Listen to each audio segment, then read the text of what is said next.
Hello, everyone. Well, wow, it's been a while. I just wanted to say, first of all, thank you for all of the sweet comments on all of my videos, regardless of whether it's this video or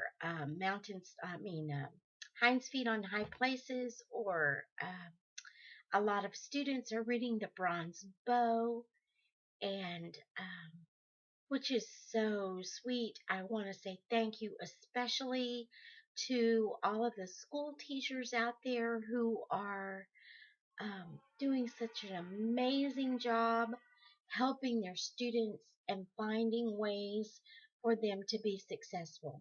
May God bless you abundantly for the love and the encouragement and the dedication that you have to your students. So, with all of that said, thank you so much. Thank you, thank you, thank you. Okay, so now, today, I am going to begin the sequel to Hind's Feet on High Places. I mentioned it a little while ago when I was doing the hiding place. So, Mountains of Spices. This is the sequel. Did that come out? I hope so.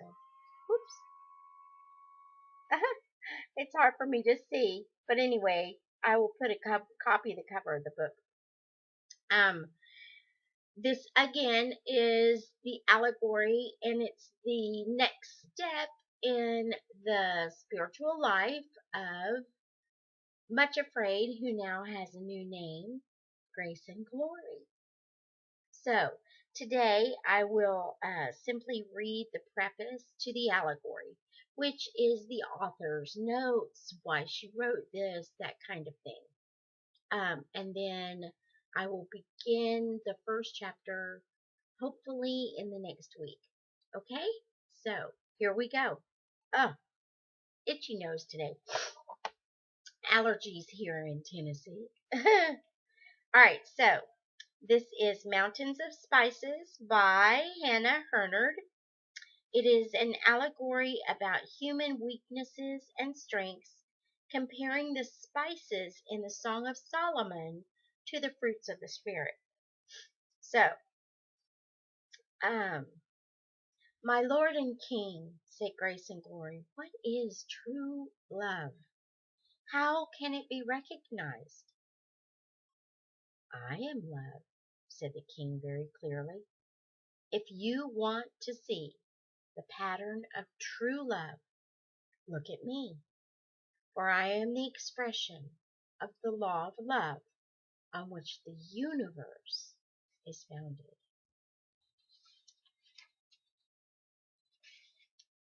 Make haste, my beloved, and be thou like a roe, or to a young heart upon the mountains of spices. Song of Solomon 8:14. There are 7 chapters in this book, okay? So they are obviously pretty long. No, excuse me, there are 18 chapters. I had to turn the page. Okay, so here we go. Preface to the allegory. Here are a few words of explanation to the reader about this book. Years ago, when I was starting out as a young missionary in Palestine, I was struck one morning by a correspondence between the ninefold fruit of the Spirit in Galatians 5:22 and 23 and the 9 spices mentioned in the description of the garden enclosed and the orchard of pomegranates in Song of Songs, chapter 4, verses 13 and 14. During many happy, quiet times, I studied with the help of Canon Tristram's Flora of the Bible and another book called From Cedar to Hyssop.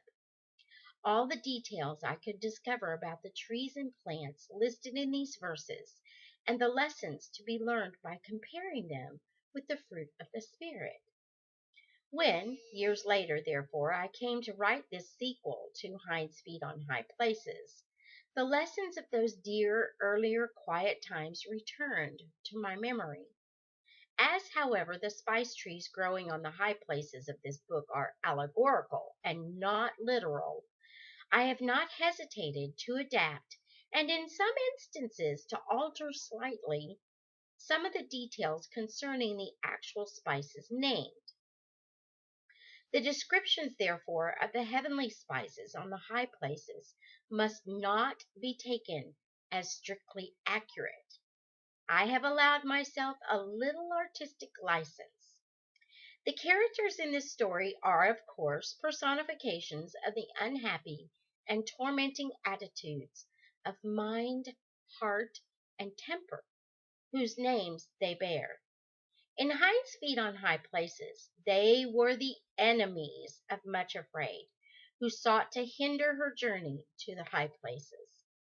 In this book, I have tried to show as clearly as possible that the very characteristics and weaknesses of temperament with which we were born, which often seem to us to be the greatest of all hindrances to the Christian life, are, in reality, the very things which, when surrendered to the Savior, can be transformed into their exact opposites, and can therefore produce in us the loveliest of all qualities.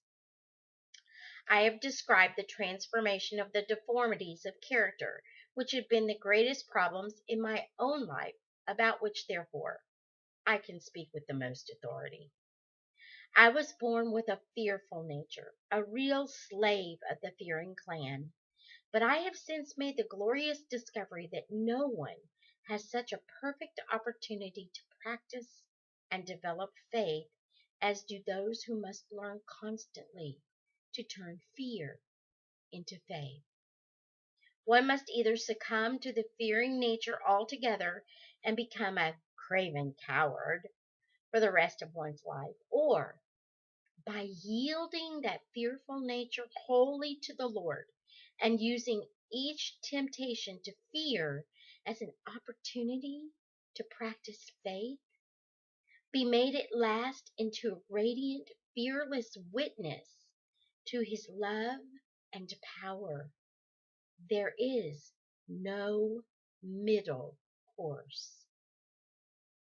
In the same way, a moody temper, a sharp, spiteful tongue, or a dismally anxious and foreboding habit of mind, as well as the other temperamental characteristics personified in this book, can all be gloriously transformed into their exact opposites. Love takes our defects and deformities, and out of them, as out of crooked Jacob, fashions princess and princesses of God.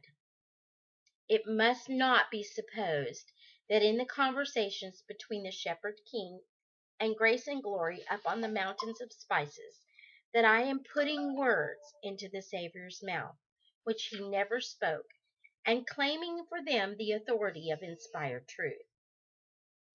The conversations are simply meant to suggest the natural and sincere communion possible between any loving soul and the Lord of love, and the way in which we can learn of him by asking him to give us light on all the problems which perplex us, just as surely as we can be made aware of the personal guidance each one of us is to follow. I have simply shared the way in which my own mind and understanding have been illumined as I have sought day by day to open them wide to the Savior's love and teaching. I have no doubt whatsoever that my thoughts on these things are still so ridiculously inadequate that they fall short of the real, unspeakably glorious truth. But then there are endless high places still to ascend, and one can only describe glimpses seen on the way up. Of course, all the best and loveliest things must still lie ahead. One word about the verses and songs in this book. I often find it personally helpful to try and sum up and express in verse the new lessons which I learn and the new light which I receive, thus enabling me to fix them in my memory in a form in which I can easily recall them. Possibly others also may find these verses a help in the same way. They were all written especially for this book, but most of them have also appeared in two of my other books, Unveiled Glory and The Heavenly Powers. And that's the end of the preface to the allegory for the Mountains of Spices. Until next time, when we begin Chapter 1, entitled Mrs. Dismal Forebodings. May the Lord bless you and keep you. May he make his face to shine upon you and be gracious to you. May the Lord lift up his countenance upon you and grant you his shalom.